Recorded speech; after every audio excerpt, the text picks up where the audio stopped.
Good afternoon, and thank you for joining us. I'm Lynn Weil, Director of External Affairs for the Center for Security and Emerging Technology, or CSET, at Georgetown University.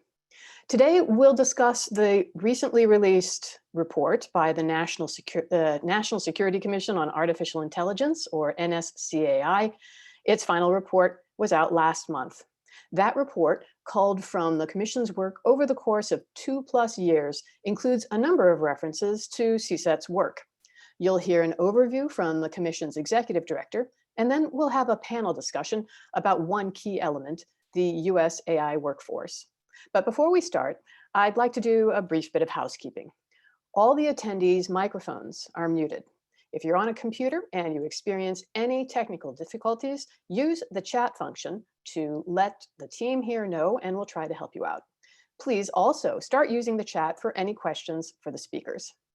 And now it's my pleasure to hand the reins over to our moderator. Jason Brown is a strategic cloud advisor at Google, where he supports public sector organizations navigating through their digital transformation. Jason previously spent 26 years in the US Air Force as an intelligence officer. During his Air Force career, he led large operational units, helped establish several innovative organizations, and created unique partnerships with emerging technology companies and the venture capital community. He also founded the Air Force Artificial Intelligence Accelerator at MIT and led the Humanitarian Assistance and Disaster Relief Initiative for the Department of Defense Joint Artificial Intelligence Center. Jason, over to you. Thank you, Lynn. And I get the honor of welcoming Illy Bayraktari, who is the Executive Director of the National Security Commission on Artificial Intelligence. He previously served as a Distinguished Visiting Research Fellow at the National Defense University. Prior to joining NDU, he was the Chief of Staff to the National Security Advisor, General H.R. McMaster.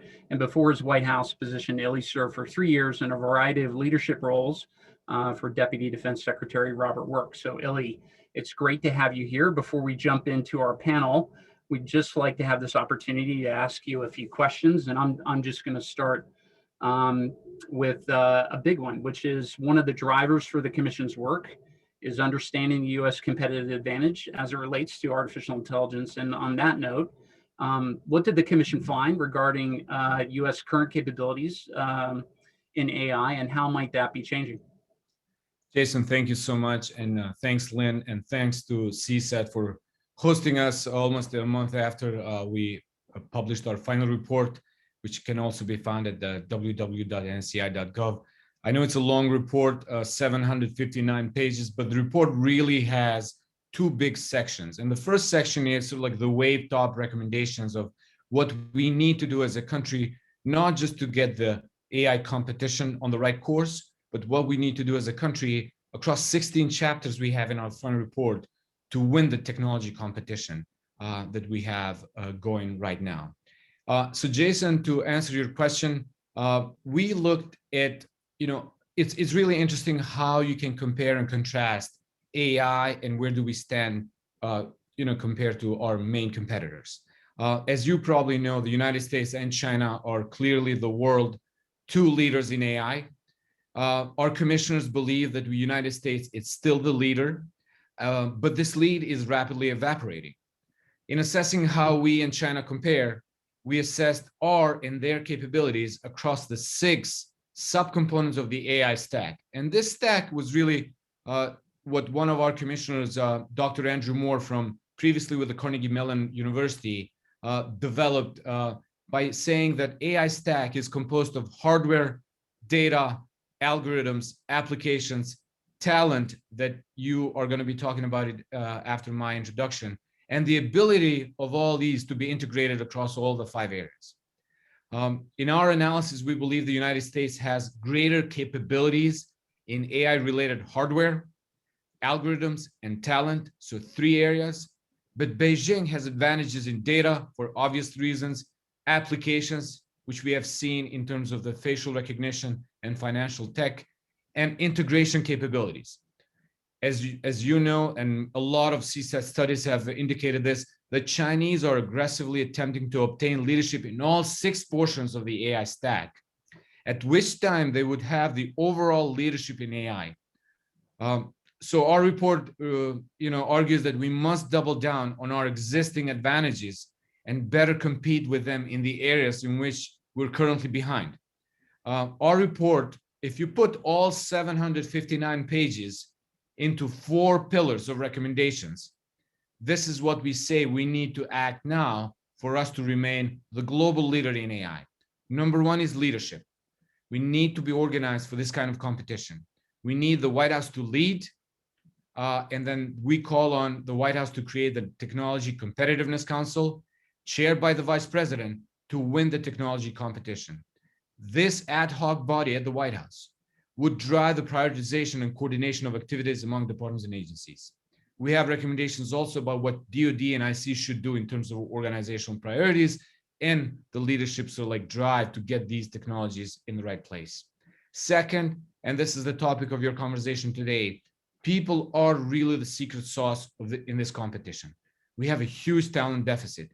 We need to find ways to build new talent, expand existing programs in government, attract the world's best to come to the United States and stay, and ultimately, we need to cultivate our home talent. And I know Justin, who has been on the team, has done a phenomenal job really in identifying new, bold ideas of how we can expand these avenues to build a talent pipeline. Third, hardware. As Eric Schmidt and Bob Work say, we're 110 miles away from losing access to the vast majority of the cutting-edge microelectronics which power our companies and our military. And I'm talking about TSMC here. We need to revitalize domestic semiconductor manufacturing. You saw the summit yesterday chaired by the president and his team. But we also need to ensure that we need to stay 2 generations ahead of China. This is a really important challenge, something that requires a lot of resources, and it requires a lot of dedication from our federal government. Lastly, innovation. We need to sustain and increase investment in AI research to set the condition for accessible domestic AI innovation and drive the breakthroughs to win the technology competition. We recommend establishing a national AI research infrastructure that would enable small and medium-sized companies, universities, access to tools, data, and algorithms that are really now owned by several handful big companies. And then lastly, we need to double down on our federal investments in AI R&D so we reach $32 billion annually by 2026. 2 themes cut across all these pillars. One is partnerships between private and public sector, but also partnerships with our old and new allies. We talk a lot about how you build new mechanisms in addition to the NATO, the EU, and the Five Eyes, but also, how you build, new coalitions with countries like India, Israel, and some Scandinavian countries that have really a cutting edge advantage when it comes to these kind of emerging tech. And then lastly, we put a lot of emphasis in the ethical and responsible use of AI. We argue that we must work with fellow democracies and private sector to build privacy protecting standards into AI technologies and advanced democratic norms to guide AI uses so that democracies can responsibly use AI tools for national security purposes. So I'll stop there, Jason, and I look forward to any questions before you turn it over to an outstanding panel you have ahead of you. Yeah, you bet, Illy. I think I heard the infrastructure word in there, which is a word we hear a lot these days. So can you make the linkage between the things that you found and the infrastructure improvements that we're hearing the new administration and Congress discuss recently? So Jason, when we started this journey almost 2 years ago, there was a conversation about the infrastructure in the previous administration. We were not planning on actually presenting a package on infrastructure. And if you look at the final report, it doesn't have any legislative, concrete, hard infrastructure recommendations. But infrastructure is not just buildings and bridges and highways. As President Biden said, we need to build a digital infrastructure. And, I'm really pleased that a lot of the things that are coming out of the White House, you can find in our final report. For example, in Chapter 11, we argue about scaling and coordinating federal AI R&D funding that would holistically strengthen AI R&D, and it would enable, a new innovation that comes out of this country. What Eric Schmidt and Bob Work always say is, China is really catching up with us fast, but we must run faster. And the way to run faster is we outmaneuver and out-innovate our competitors. And I think federal investments in AI R&D is critical for us to get there.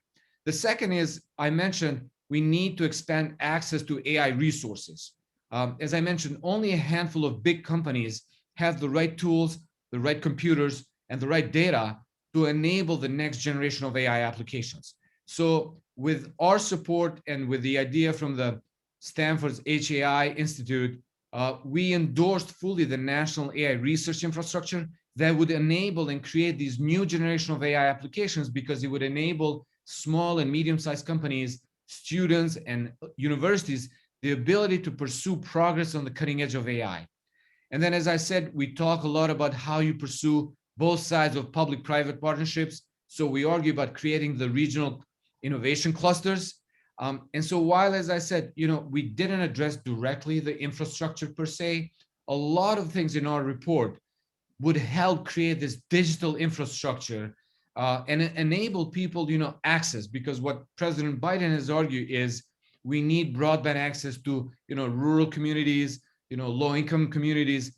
I think, in addition to that, we need to build a digital infrastructure that would create the next generation of applications and platforms, because these enable, these platforms really continue to lead us and our companies globally.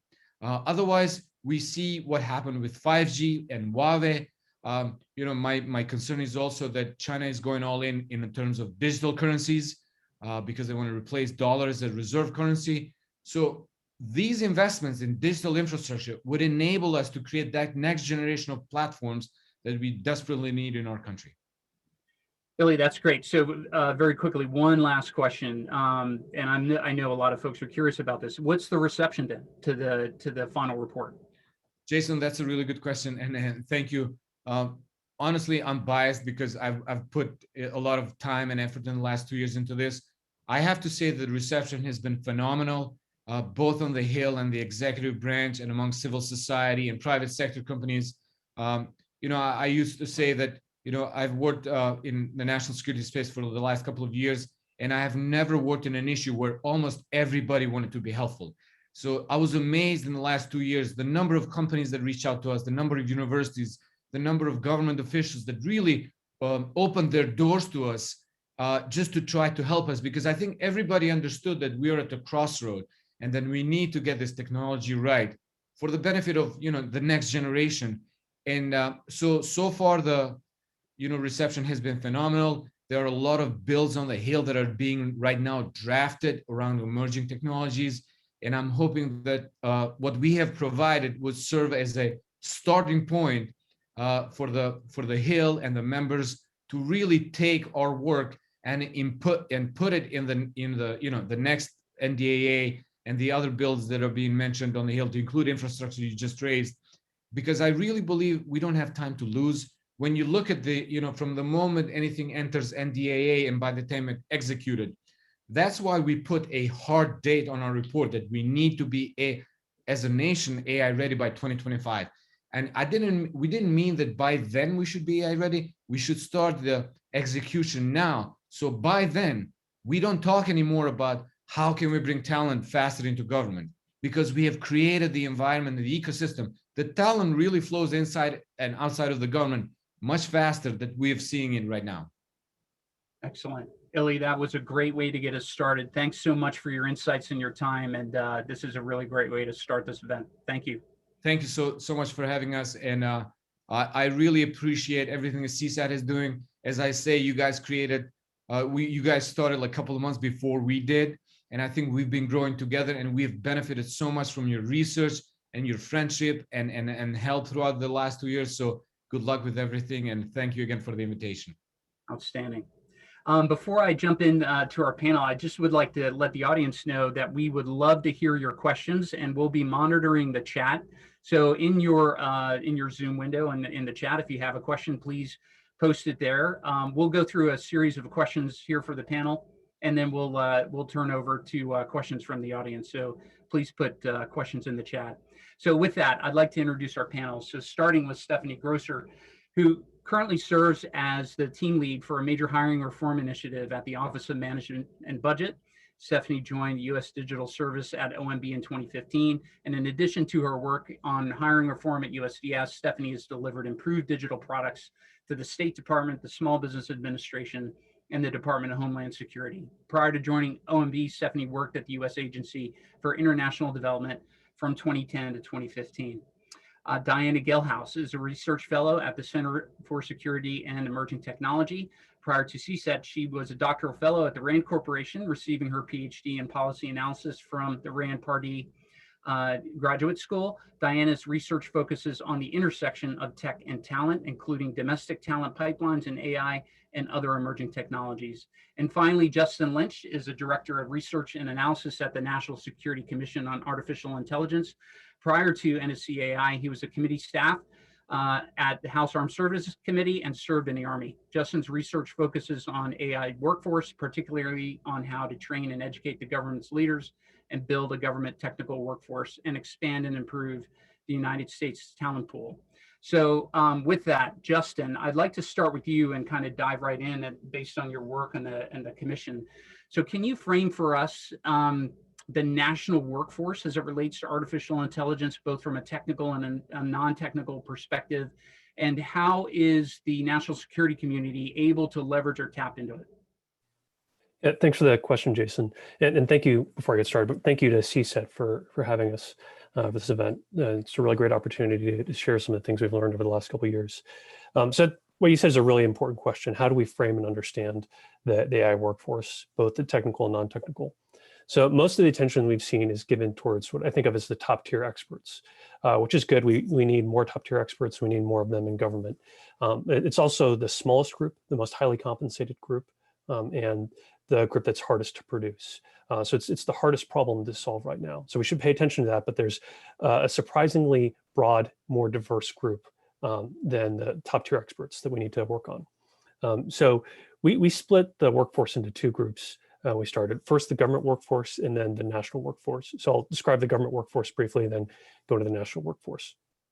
Within the government workforce, like you said, Jason, we thought of the technical workforce and the non-technical workforce. And the technical workforce is really the hands-on keyboards, people who are participating in creating AI solutions in one way or another. And one of the things that's really important about the technical workforce is that there are different tiers of expertise that are needed. There's the top tier experts who are coming up with new technology, really pushing the cutting edge of what's possible in general or what's possible in a specific domain. There's skilled implementers who are taking existing technology and implementing it. It's not easy to do that, but it doesn't require quite the degree of expertise that coming up with new technology does. And then there's domain knowledge experts who have some knowledge about artificial intelligence, about data science, but they're primarily domain knowledge expert. They don't have the level of expertise the other two groups. This isn't necessarily associated with a degree, but the easiest way to think about that is that first group innovators are really focused on, or top tier experts are like a PhD level of expertise. The second group is like a bachelor's degree. And then that third group is kind of like having a certificate in the field. And the reason it's important to break out those tiers is because having a lower level of investment required to produce certificate level means that there's lower barriers of entry. So we can have more of those people who can be present more often, who can implement technology more broadly. Then there's the non-technical workforce, which we think of as broken out into a couple groups, really organizational leaders and then support roles. Organizational leaders are the people who are responsible for fielding artificial intelligence solutions, really at the edge. In the military, you can think of this as your infantry officers and NCOs, your surface warfare sailors, people who aren't really going to focus on artificial intelligence, but need to understand enough of it to be able to implement it responsibly, use it responsibly, and to work with the technical workforce effectively. They also need to do things like make resourcing decisions and set organizational goals. So if you can have all the technical expertise in your organization that you want, but if you have a leader who doesn't understand the technology, doesn't understand what you need to develop the technology in terms of data, in terms of money, and how to align their organization's goals with producing the infrastructure you need, you're going to really struggle to succeed. And then the last group in there I mentioned is support roles, which are people like HR that can hire the right experts, your lawyers who can come up with the best regulations and understand how to implement them effectively. And perhaps most importantly, the right acquisition and contracting people who can help you buy the services and the technology that you need.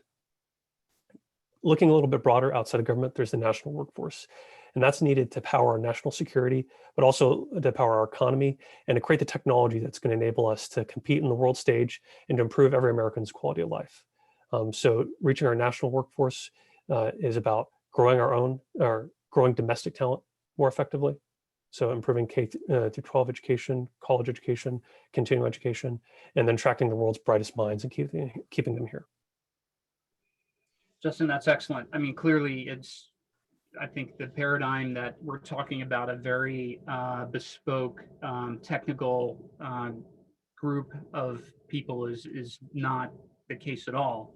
And in fact, Dianna has done a great deal of work on this. In fact, Dianna, you've published a second paper on the US AI workforce with a third coming in a few months. Can you talk about what you discovered about the AI workforce regarding what it is, what the labor market currently looks like? Yes, thanks, Jason. And this is really building off of what Justin just said, and that is that we really think of AI as a team sport. So many people, when they say AI workforce, in their mind, it's synonymous with that top tier talent. And while that talent is critical, like Justin mentioned, we really wanted to include the rest of the AI product team. So all of the people you need to make an AI design, development, deployment process happen, and that can be scaled. And so we really thought about it through this broader lens as well. And we had a technical and non-technical component. And so just really quickly, we broke our workforce definition down into 4 groups, 2 technical, 2 non-technical. The first technical group is a lot of the talent that Justin mentioned, this no kidding technical group. That's your computer research scientists, also your software developers, your database architects, operations research analysts, data scientists, et cetera. People who are really in the trenches designing, developing AI and AI-enabled capabilities. We've got this other technical bucket that we call technical team 2. And these are people with this knowledge, skills, abilities that you would need to perform the technical tasks, but they might not be actively working in an AI-related role. And so these are people who are scientists and engineers who could potentially move into an AI product team, perhaps with some minor training. And we actually do see this a lot in DoD when you look at the billets that people have, especially on the civilian side who's working in AI. You do see a lot of engineering billets, for example. Then we have these non-technical categories. One is product team, and these are people who are really complementing the technical side. These are your user experience designers, your project managers, your compliance officers, et cetera. And then finally, at the organizational level, because you need people to make it happen, these are your acquisition professionals, your sales engineers. So these are your logisticians, for example. These are people that at the organization level need to buy in, need to be there, need to be supporting the AI product team to see these products come to market or come in-house. What did we find? So with that, we put this structure around it so that we can actually describe and characterize the workforce, right? We've seen so much literature out there that talks about it without being able to tangibly say what it is, who's in it. What are some statistics about this segment of the workforce? And so we were able to do that. And what we found just really quickly is across the 4 groups, it's about 14 million workers, or about 9% of US employed. So it's a pretty healthy segment of the US workforce. We found that these jobs are growing pretty rapidly. So over 2015 to 2019, we saw an increase of employment in the AI workforce of about over 20% compared to 6% for the total US workforce. These workers make higher wages on average. These workers are more highly educated than average, especially the technical workers. An overwhelming majority have at least a bachelor's degree. And then just really quickly, we wanted to look at labor market dynamics of these workers over time to get at these question of what kinds of policies do we need to grow and cultivate the AI workforce. And it turns out we can't just talk about it as an AI workforce, as Justin implicated. It really is a more nuanced conversation. And we looked at 5 core occupations. We looked at computer and information research scientists, software developers, data scientists, project management specialists, and user experience designers. And we looked at the trends happening in these occupations over time. And we found a very divergent discussion about what's happening with that top tier relative to what's happening even with the software developer and the data scientist tier relative to what's happening with the non-technical tier. So we did see different trends and different degrees of potential demand supply gaps. And I'm going to stop there because I could go on all day about this. No problem. I could talk with you all day about this. One quick follow-up though. As you looked at the workforce, did you find it to be distributed unevenly from a geographic perspective, from a demographic perspective, or any other way? Yeah, that's a great question. So in terms of demographics, it was a bit uneven, particularly for technical talent. So we hear a lot about underrepresentation of certain groups in some of these key occupations, and we did see that in the data. So we did see some of these technical occupations being more heavily male, being less representative than the general workforce of minority groups. We saw in technical team 1 occupations actually a pretty strong Asian share. And so we did see some unevenness relative to what the national average is. We saw that less with the non-technical occupations, which is also important in thinking about policy. And then in terms of geographic distribution, we saw more concentration. So there was certainly, especially with technical occupations, concentrations of workers in key metropolitan areas. The ones we hear about, but also we saw them in ones that we hear less about. So we did see them in Dallas and Austin and Atlanta. And Minneapolis, I think, was one of them on my list. So, we did see concentrations of talent more urban centric, but it was not as exclusive to the hubs that we hear about consistently. And I'll also just say that the DC metro area, in terms of share of county employment, is a top employing area. There's a lot of technical talent actually based here in DC. We hear a lot out in Seattle. We hear a lot out in LA or San Francisco, but actually DC has a high concentration of technical talent. Thank you. I'm thinking, and we can come back to this. I want to get to Stephanie because she has an amazing story about actually,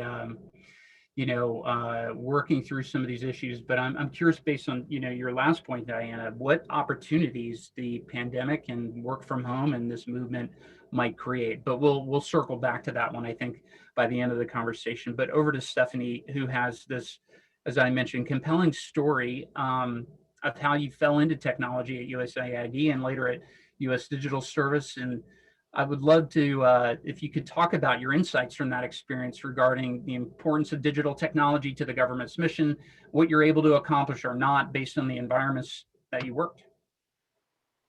Sure, thanks, Jason, and thanks for CSET and Georgetown University for hosting this fabulous event today.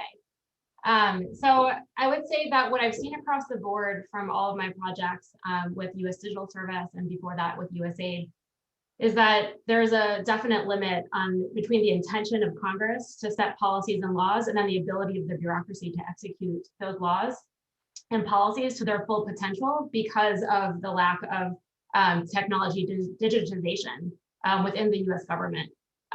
The American people are expecting to receive a certain level of benefits, and the federal employees are working extremely hard to deliver those. But there are backlogs throughout many of the programs that I've work to help. And oftentimes, again, that could stem from increased demand, but not increased full-time employee staff. But I've also seen a gap between program offices working on mission and technology staff who aren't necessarily sitting within those program offices, or a gap between policy and technology in terms of how do we merge those two to deliver what we need to be delivering.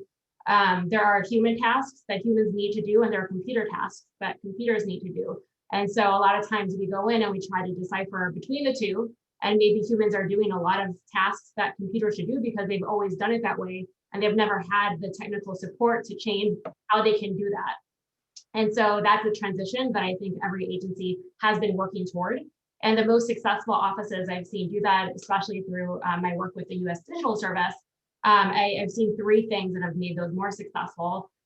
One is when the agencies really embrace the use of data that they already have at their hands, but they haven't necessarily used before, or they are using it and they're using that data to really drive their decision making. So that's the first. The second, Dianna mentioned the skill or this position of UX design researchers.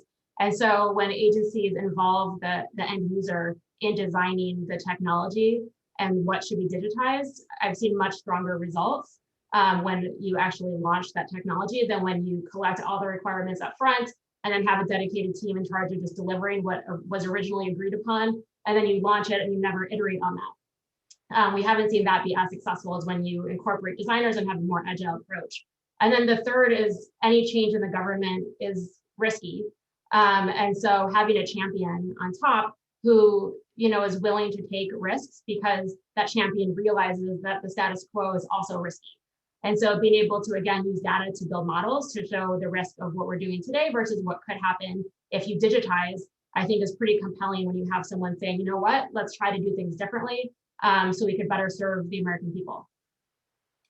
Stephanie, that's fantastic. I think it's probably fair to say to really, if you're going to hack the bureaucracy, you have to understand it first. And and this obviously applies to how we would implement AI. I would like to come back to Justin and talk about the language that's in the final report, and it doesn't mince words. It's fairly strong language. It says, when it comes to AI, the US DoD and intelligence community, quote, it faces an alarming talent deficit.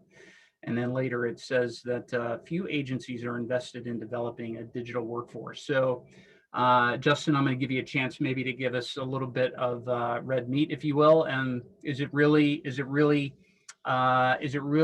that challenging? Is that really what we're facing? Just in a word, yes. Yes, it is. So I absolutely stand by the language we used in that, and that came from the research we did over the last couple of years. So the government faces a lot of challenges, and the DoD and IC face a lot of challenges with trying to make the type of organizational change or change to their workforce that we've described in the final report. So I don't want to downplay that at all, because they're operating in limited, or they have constraints about the number of personnel they can hire. They have constraints about how much money they can spend on personnel overall without even going into individual salaries. And those are significant challenges. There's a lot of hiring authorities and everything else that goes into that as well.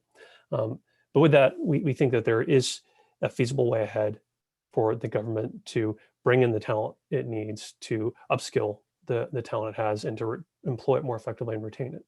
But right now, we haven't seen aggressive moves going in that direction that we think are necessary. Eli mentioned at the beginning the 2025 timeframe, and we arrived at that timeframe for a reason. We think it is that urgent, and that's just, obviously it's only 4 years away. And if you're on the timeframe that the government uses to make major human capital changes, 4 years is basically yesterday. If you look at the timeline, say for the cyber workforce, that it took to just develop a hierarchy of who we need in the cyber workforce, much less to actually start building that workforce, you're looking at multiples of the time frame that I just described. So we think the government needs to move aggressively, and it needs to move now. And we haven't seen as much interest in there as we'd like. There is progress, though. To break out into a little bit more detail about what we think needs to happen, though, to talk about the technical workforce primarily, we think that the government needs to do a better job of organizing the workforce it has. So because of where somebody sits within an organization is just as important as their level of ability. Otherwise, they'll struggle to influence the organization's decisions, its actions, its resources. We need to do a better job recruiting outside talent. So there's people that have the skill that the government needs already. They need to do a better job bringing them in and keeping them. And then building talent, the people that are already inside the government, and then employing the talent that it has. And I'll highlight the employee part just a little bit because I think that's a little bit underappreciated at times, that you can do all those other three things well, but if you, or as well as you can, but if you don't employ the people that you have effectively, then there's going to be this persistent belief, both inside and outside government, that you can't do meaningful work, cutting edge or not, as a government employee. And if that belief exists, especially if it's true, then it's going to be really hard to bring in the right type of people into government. And even if you do bring them in, it's going to be really, really hard to retain them for any length of time. Because if you're a top tier expert who wants to come in and contribute to their community by serving in government, and it takes you 5 days to get your email account up and running, which is not unheard of in DoD. And then once you have it up and running, you realize that you then need to get access to anything like R or to be able to code at all. It's going to take you a while longer, and then you'll have limited tools, and then your data sets aren't very effective. You're probably not going to want to stay in government. And then when you leave, you're going to tell your friends, don't go there. So that's a problem that we need to solve. There's some good progress in that direction. Jason, I know you're involved in that as well. Stephanie, you've done a lot of great work in that area also. And but we need to keep on doubling down on that. We have three really key recommendations that I think, there's a lot of great recommendations in the report, I think, but there's three that I'd like to highlight now. One is we need career fields for software development, data science, and artificial intelligence for both civilian employees and military as well. And that's a good starting point. That's not the end point, that's a starting point. That would be within, I'll talk about a digital core in a second, it'll be within a digital core, but it's important to have career fields because that way you can have experts who can focus on their area that they're passionate about for a career instead of having to constantly leave to go work in a management position, or I mentioned infantry officers and surface warfare officers a minute ago. If you're happen to be in one of those career fields and you're really great at working at machine learning, you might work on machine learning for a couple of years, then have to go back to working in infantry or surface warfare billet after that. That's not a great way to retain that talent. About half the people that we spoke to in DoD when we first started out have since left government because they couldn't continue to work on the projects they wanted to work on. They didn't leave because they got offered a lot of money elsewhere, most of them. They left because they couldn't keep on working on the projects they're passionate about. Career fields would be a good step in that direction. The second one I already alluded to is a digital core. It would be most helpful to have those career fields I mentioned, but then to have them within an organization that manages them, puts them into the correct billets within government, and decides what their certification level of education should be. There's already a really great model for this with the Army's Medical Corps, where a surgeon can stay in the Army, be a surgeon and be really good at performing surgery and still make it up to the colonel level, the 06 level. Or they can go on a separate path where they work on management, but really what they can do if they want is be a great surgeon. And the Army says, we need you to meet this continuing education requirement. We need you to do X, Y, and Z along the way. And it can still be a satisfying, rewarding career path for them where they're managed by other doctors. And we think it's very feasible that the government can do the same thing for its digital expertise. And the last one that I'll mention, I know I'm going a little long right now, is Goldwater Nichols 2.0. We can put a lot of effort into changing culture, and that's good. But when it comes down to it, senior leaders inside the military especially have about 150% of what they can accomplish on their plate on a daily basis. Jason, you live that life, you know what I'm talking about. So what we really need to do is incentivize digital literacy for senior leaders. That way they can make the resourcing decisions, the organizational priorities, and manage the careers of their subordinates, like what I mentioned earlier. If we have a model already for how Congress is able to change the Officer Corps' incentives, where they made competency in joint warfighting a priority. Because if you want to become a general officer or flag officer, you had to become joint warfighting or joint certified.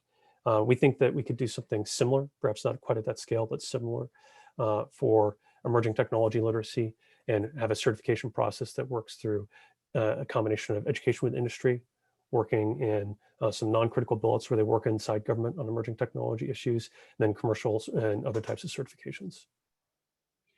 Justin, that's fantastic. Those recommendations, I think, really hit home with regard to, tackling these key problems, especially in the national security space. Of course, this is a challenge that is a national challenge, right? And I know that Dianna has, as mentioned, has another paper coming out that's going to focus on policy recommendations. So Dianna, can you give us a preview of what we can expect in the paper and what might be the same or different from the Commission's recommendations? Yeah, sure. So one of the things I really appreciated about the Commission's report is it separated the workforce question into two pieces, right? One was a bit more tactical and one was a bit more strategic. This is just how I saw it. The tactical being a lot of what Justin just talked about is the immediacy of the DoD's AI workforce. What can we do now? What do we need to successfully and effectively grow and cultivate this cadre of talent? To meet the DoD's AI strategy, right? And then you've got this more strategic goal, which is the broader workforce piece. The two are inextricably linked to me, but they are separate, and so one is a bit broader. And so our paper 3, our policy paper, is going to really focus on this broader national workforce piece, which does feed back to the DoD discussion. And so we really start where some of the discussion that we've already had in this panel leaves off, and that is thinking about the nuances of types of talent. So when we think about policy recommendations, we say, well, what's going on in the workforce, and what are the goals then? Where should we be thinking about?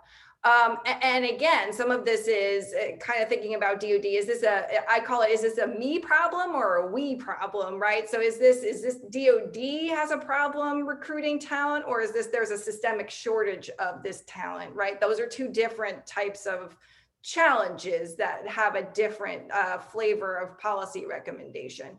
And so, thinking for us, we're thinking, okay, well, we saw that in terms of that top tier talent, there really was evidence of a potential gap in supply relative to demand. So we really do need to grow this pipeline domestically. What can we do for that? And that is about increasing the PhD funnel. And we've done at CSET a lot of work already on that. I think my colleague Remco Swetsloot is on the line, and he has done absolutely outstanding work on this and thinking about this question about the PhD segment.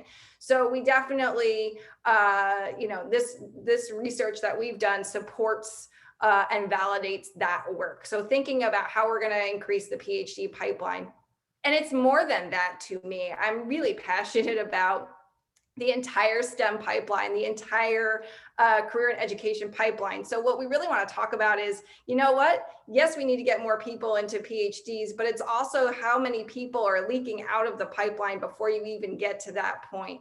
And once you're even in a career, you're still leaking out of the pipeline. So how can we figure out where all of these holes are, where people are leaving, and try to fill up some of those holes. So it's really about understanding the entire pipeline, and that's what we're trying to do for paper 3. So we've got this top tier talent. We've then got this next layer of technical talent where we saw a more mixed picture. We didn't see necessarily huge systemic supply gaps, but we do want to cultivate and sustain these pipelines, and we want to introduce more diversity into these pipelines. So how can we think about efforts and initiatives? And one thing that is, so common is it's a lot of, we need to invest more in STEM. And what we're hoping to do is advance that conversation by saying, well, what are school districts across the country actually doing? What are some evidence-based practices? What's working in terms of curriculum? How are schools, after school programs, scholarships, competitions? How is our education system really is a network of it's a distributed network basically, right? Every state has its own system. And so really understanding the moving pieces of what it means to be educated and qualified to be a member of the AI workforce, the different pathways to entry. So another piece here is the question about Do you have to have a 4-year college degree to be qualified for one of these jobs? And Justin correctly raised that point of, no, we should have certifications and other pathways. And right now we're just not seeing employers accepting these credentials. And so, so that is a challenge. And so that's another piece of this conversation. And finally, I'll say for the non-technical workforce, this really is a humongous source of opportunity in terms of future jobs for a lot of people.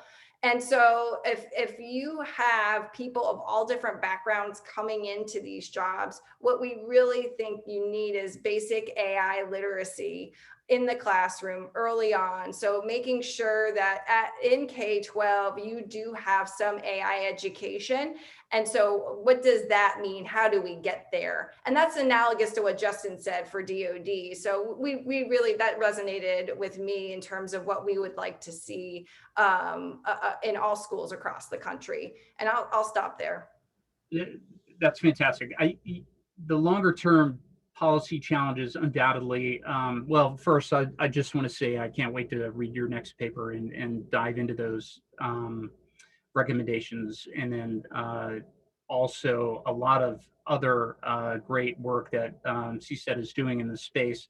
I think there's opportunities, and I know, Stephanie, you have experience actually working within the system that currently exists to tackle some of the short-term issues by addressing some aspects of just the current system and being able to make improvements.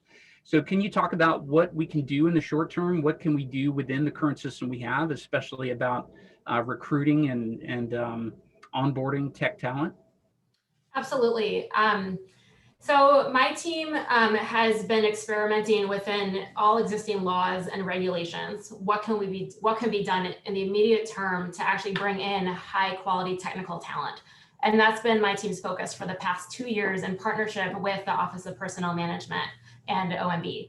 And so what we've experimented with, we first kind of looked at how we're currently doing as a government competitive merit-based hiring. And we know that today, over 90% of positions posted publicly by the US government are using HR resume review plus a self-assessment questionnaire to see who's qualified.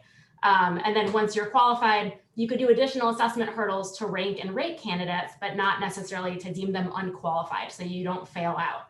And so we said, well, you know what, why don't we kind of rethink that process and experiment where we do more effective assessment hurdles, where we invite subject matter experts in to work with HR to set what are the qualifications you need for these technical positions, data scientists, customer experience specialists, product managers, all of these critical positions. Instead of doing a lengthy multi-year exercise, why don't we experiment and do like a week-long 3-day workshop where we set the basic qualifications that we need, and the SMEs work with HR and ideally IO psychologists, which the government has, to define what a structured interview or a written prompt would look like against those requirements. We've run these actions where the SMEs have then done resume review based on like a 2-page resume instead of much longer federal-based resumes. And then that qualifies you into entry into a structured interview where if you don't meet the basic qualifications, you actually fail out of the process. You don't move forward. That's very different from how hiring is done today. And we realized after doing 13 of these actions that it worked, that people actually who are qualified got through, people who are unqualified didn't get through. And when we looked at our baseline data, we saw traditionally you could see 95% of applicants qualifying and no one being selected. And then we were running these actions with higher quality pass-fail assessments, and we saw 10% of people qualified, and the agencies wanted to hire everybody who made it through. And so we took that a step up after we did this with a few agencies, and we said, what if we did what Justin just mentioned, which is these benches of technical talent. And so we worked with OPM to actually host central registries using 20 agencies who want to hire a data scientist or a customer experience specialist. They all do this process together. And then in 6 weeks, you get a certificate that everyone can select from. So instead of hiring one person and then everyone else starts over again with another agency's announcement, through pooled hiring, we can invest the time in effective pass-fail assessments only qualified people get through. And then you try to place everybody, the veterans at the top, and then the non-veterans as well. And you have a diverse group of people entering the government available for a full year for selection. And so we've done that twice now, but that is a dream of ours, is to continue that sort of process for other technical positions, like engineers, like product managers, like UX designers. Like, that's so critical for the government. And we could do that today without any additional changes to law or regs. It's just not how we are doing things today. And so I think that a lot of this requires a cultural shift to move. It requires technology to enable this process, and processes like this. And it also involves the creation of groups of people akin to talent teams that we've seen successfully at USDS, 18F, and other agencies that can really focus on coordinating this type of hiring action that's very applicant focused, to make sure we're not throwing up hurdles that may detract from hiring the best technical talent we can. And I think one of the issues today is we do have an overwhelmed HR workforce that, again, is working extremely hard, but it's not the same. It's a slightly different skill set to think, instead of how do I handle all the volume coming at me, instead, how do we make sure we attract and recruit outside of USA Jobs and get the best technical talent we can, and really make it a personalized experience so we don't lose that talent to private sector companies? And how do we make sure that this goes as fast as it can, so that we attract people and we bring them in into cohorts to support each other? And so we've seen talent teams work really effectively with HR in partnership or in a merged way to really achieve different outcomes than we've seen previously. Stephanie, that's excellent. I'd like to, so on this topic, I would like to ask a question that one of the audience asked. So Tricia Shields asked, with respect to AI teams and the critical deficit in the workforce within the key occupations for executing AI, how do we balance the need to include domain context, subject matter experts on these AI projects and the impact of those resources? So undoubtedly, your time at USDS, you've seen the need to bring the domain experts in. Did you find a recipe for success related to how involved they should be, minimizing the impact but maximizing the value of their contribution? What are your thoughts? If you mean their contribution to the hiring process, I would say that at USDS, everyone has to participate, not has to, everyone gets to participate in hiring. And so all of us spend a certain percentage of our time on resume review every week and on structured interviews with applicants. So that is a big chunk of what we do, is making sure we're hiring and assessing new talent. And that does take away from the time that we can spend on our actual day-to-day jobs. And in all of our hiring actions using SMEs, that's always the tension. How much can we let people do their day-to-day job, or should hiring be part of everyone's job? And we would argue that hiring needs to be part of everybody's job to make it successful. And HR does their best, but they do try to work with hiring managers and SMEs who are too busy. But by making sure we kind of have that message that hiring needs to be everyone's job, we could give the SMEs the bandwidth to actually participate in these hiring actions. And whenever we have done that and they've had a meaningful role in these processes, they've come out saying that was a lot of work, but it was worth it, and we would do it again because we brought in incredible talent, and we want incredible talent. And then HR gets to save a lot of their time not issuing the same hiring action over and over without having the selections and the quality that the hiring managers really need to achieve their mission. Excellent.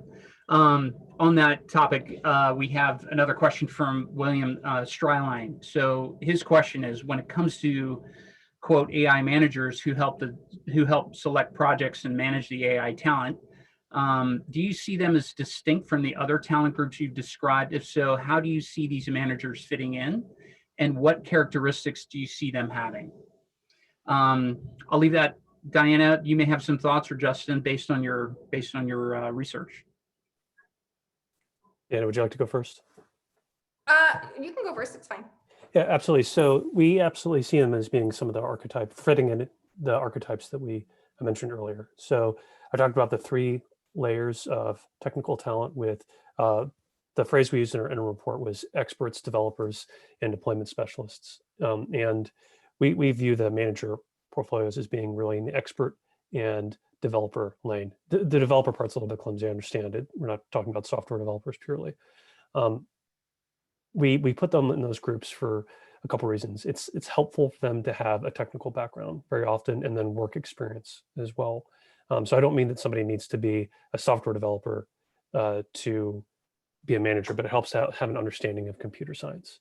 And so we see them fitting into those archetypes, and they're a critically important and often underappreciated part of the AI workforce right now. And one of the areas that, one of the ways that they're critically important is that you can contract out some of the development work that you're doing, quite a lot of it. You can contract out some of the innovation work that you're doing, or the government agencies are doing. That's really important. But it's important to have somebody who can do the architecture work of it and the management work of it that's tied to your organization, that can help inform senior leaders and help make resourcing decisions, like I've mentioned over and over again.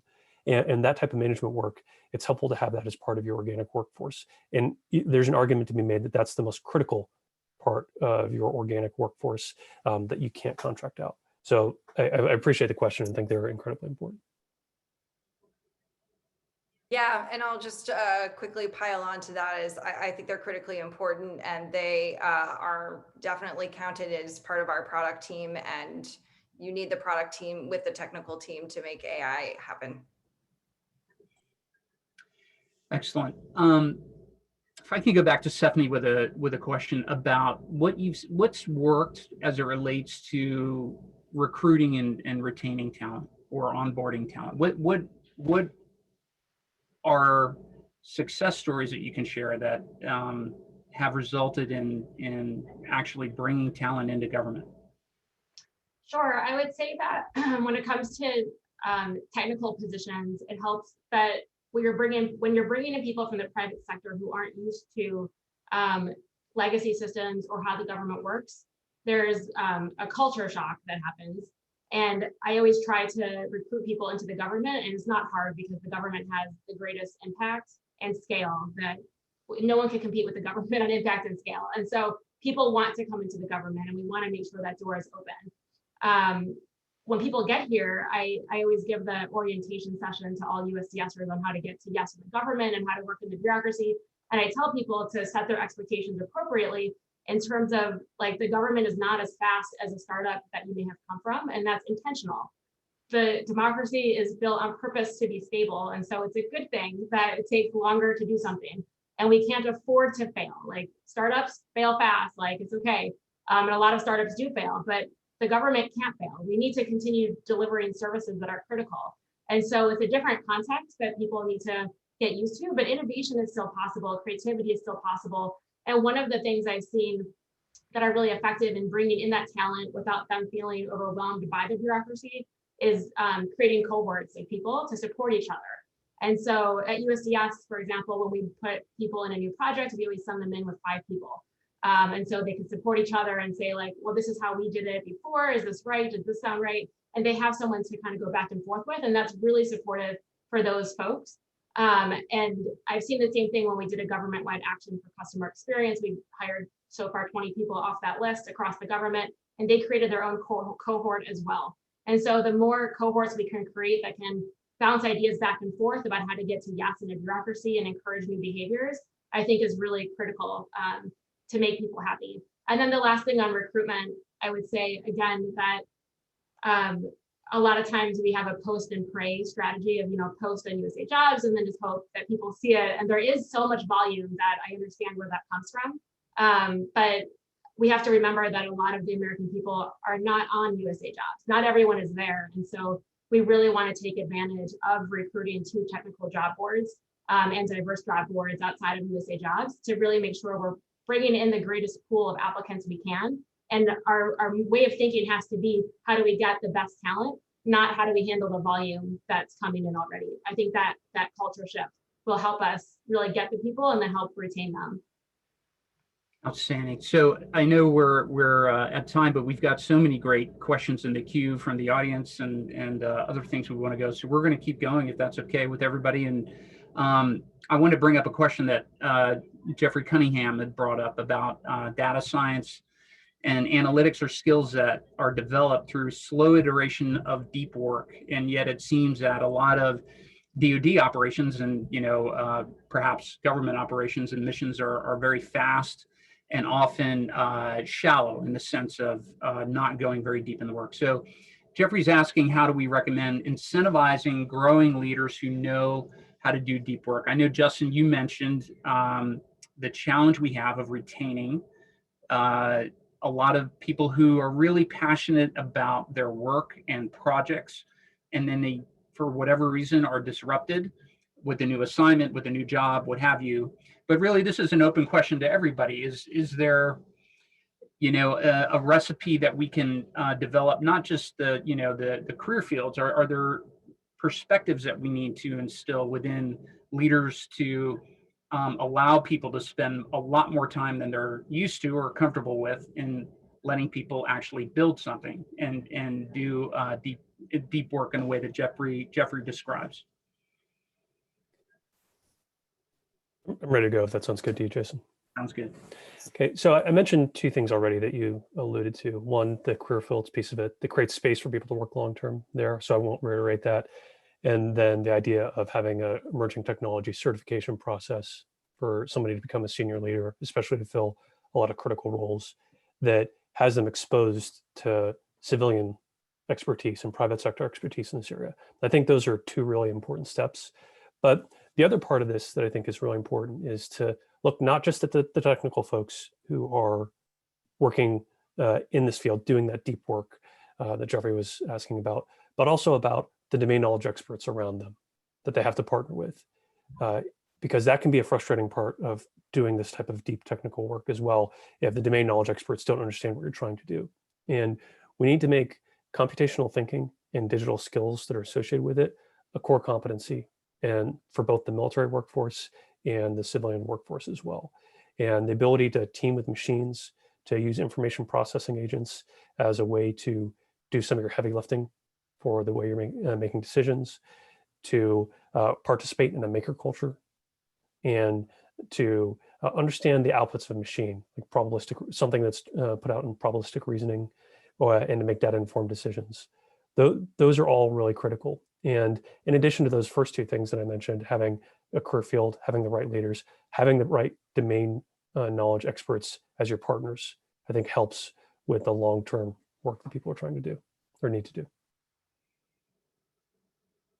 Yeah, if I could just quickly add to that. So we're putting together some research as well on the DoD's AI workforce. And one of the things that really has stood out as we are collecting information and perspectives is that AI strategy is really linked to this workforce question. So it really does tie back to what Justin's saying about educating leadership and having everyone aligned as to the potential for AI and the value it could add to your operation or your mission. And what we're seeing is that strategy, how people prioritize AI strategy, the level of importance that they think AI will have on the service and in the future of combat or in the future of their operations, really then flows into how you are prioritizing investment in AI talent, growing and cultivating AI talent in your service. So whether you want to specialize niche cadre, or whether you want to have identifiers for different competencies, whether you are prioritizing digital literacy and rewarding people for taking courses online, right? Like this all ties back to how you are prioritizing AI strategy. So you can have these things, you can have people who are going deep in certain skill sets, but not so much if it's not rewarded or incentivized. Dianna, you make a really good point that I think I have to, if you all will indulge me, my career in the Air Force and the military related to that. If you don't mind, I'll make an observation. I'd love to hear all of your comments about leaders and leadership and how it relates to exactly what you're describing. So I think a lot of senior leaders think they can get away with not knowing what they should regarding digital technology. They're happy with getting a couple-hour PowerPoint brief just to get familiar with the terms, but not really the concepts. And they think that's enough. And I think there's a parallel here to two different points in history where senior leaders' lack of knowledge of a particular subject area had a negative impact on national security. So the first is the lack of strategic thinking and understanding of operational art during the Vietnam era. That resulted in a reform led by John Boyd and others after Vietnam. And the second was a lack of understanding and appreciation for culture and how that ignorance could have detrimental effects on our campaign goals. And we saw a major effort to correct that about 15 years ago. I think the major difference, however, between those two examples is that they were very specific to military senior leaders, whereas this digital talent deficit is really a whole of nation problem. I think, Dianna, you mentioned, mentioned this earlier. So, and because it's a whole of nation problem, does it make it easier or harder for specific people to take responsibility? So a little bit of mostly an observation, but I would love to get, starting with Stephanie, just your perspective on the importance of leadership as it relates to building out and investing in and enabling digital talent within the government. Thanks. Yeah, no, it's a great question. I think that I think I mentioned previously that to enable any kind of change in direction in the work that we need to see that leadership first. I also think in terms of the order that we hire technical talent and AI talent, if you start from higher levels, then you can bring lower levels into a team that is supported by people with that same way of thinking and using best practices. But if you start with lower level employees, you may not have that support higher up. So those are all things that we think about when we talk about order of hiring, but also, who is the champion at every agency that's going to support this kind of change management from the top to see the changes that we want to see trickle down to a bureaucracy that may not be used to doing things that same way. Justin, your thoughts? Yeah, so I agree with your diagnosis that there's a lot of leaders who are in a position where either because they made a choice or because they just have too many conflicting requirements are essentially PowerPoint deep on a lot of the digital technology that they need to understand in more detail. And that's why we're seeing some of the issues we have right now with not adequately resourcing artificial intelligence, with not hiring the workforce that we need, and not emphasizing creating things like, talk about career fields again, or educating their domain knowledge experts. One of the things that's really striking to me is I was very fortunate to work with a senior leader who got it a little while ago. And he had some experience working in emerging technology programs in the Department of Defense. Then he moved over to a senior leader tactical role. And so he's leading a large organization. And when he was talking about artificial intelligence and how to integrate it into his organization with private sector representatives, with other people, say, okay, we need to start working on building out our data architecture, and then could speak a level down from there about what that meant, about what they needed to purchase for it. And then we need to start building out our talent. And I want to actually invest serious resources into both of these, in time and money, in our personnel. And I just kept on thinking to myself, if every leader at this level, or even 50% of them at this level, could talk like this and make decisions like this 5 years ago, we wouldn't be talking about what we need to do in AI anymore. We'd be talking about what we'd already done in AI, and would feel a lot safer when we're looking at the world and how we're going to compete militarily with China and Russia and other adversaries. And that's the way I think of in senior leaders and the importance that they put in our organization. Yeah, no, that's a very important observation about being able to even bring that down to the tactical level and apply its value. I'd like to end with an interesting. I've seen this question before, and I think it's always a great opportunity to ask it again. And this is from Scott Guthrie. He asked, "This is the third time we've gone through the AI hype cycle, quote unquote. What's different this time?" So, Dianna, what do you think? Ooh, that's a good question. I think we're in a completely different technological environment. I mean, the last 10 years, we've seen this humongous transformation in how we do everything, right? I think we've got a star alignment that we have not quite had when it comes to emerging technologies becoming a bit more diffuse across industry, across society. There's a ubiquity there, I think, this time. And I even think COVID has accelerated that. So I think that we are seeing so much more activity going online. We are relying so much more on AI-enabled capabilities, this idea of remote work. So, you know, that factors into that conversation. So I think we are in a different, era. We are sort of, maybe it's a precipice, but I think we are in a different time. And in terms of workforce, we've never been more educated.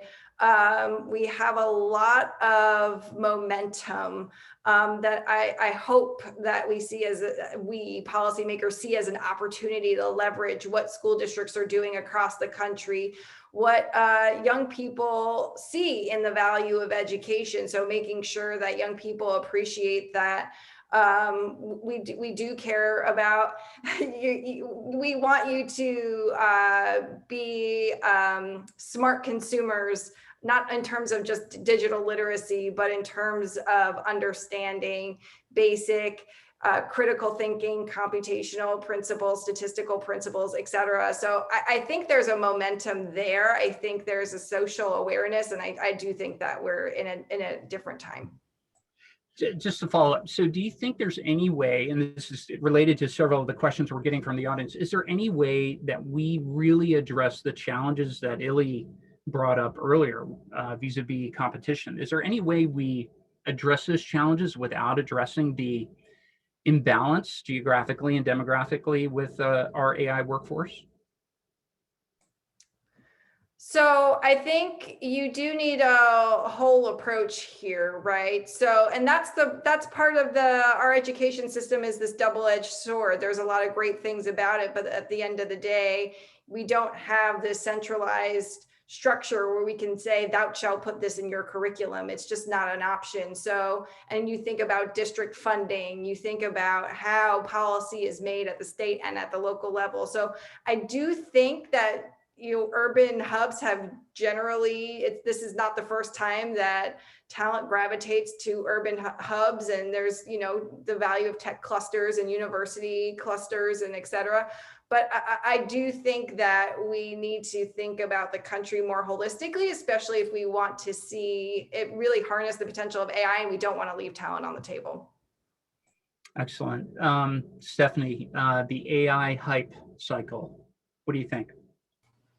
I don't know that I could comment on that from OMB's perspective right now, but I am excited that we do have proven methods on how to bring high quality talent into the government, and that we've proven that. And I think that the interest is there. I think the talent is there. We just need to make sure that the federal government has open doors to bring that talent in so that we can achieve our mission in a smarter way using the amazing federal workforce we have.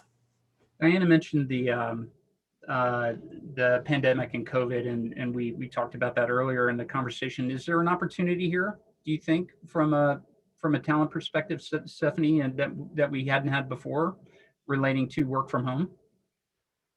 We will see how, I know some agencies are moving forward on trying to transition their workforce to more remote moving forward after the pandemic. And I know many more federal employees have expressed interest in working from home much more than they have prior to the pandemic.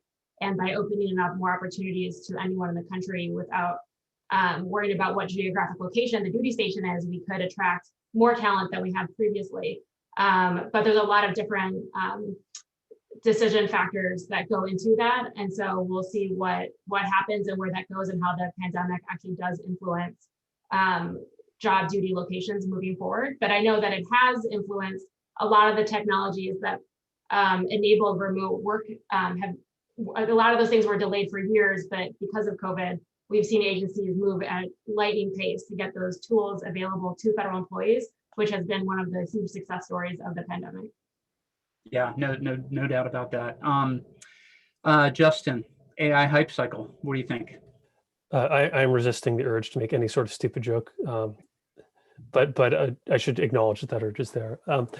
So it's a great question, because there's a certain degree of hype, and we've seen that twice before, and we're certainly seeing it now, that there's a lot of predictions made by people who are deep experts in the field and people who are not about what AI can and can't do that we've seen that haven't come to fruition.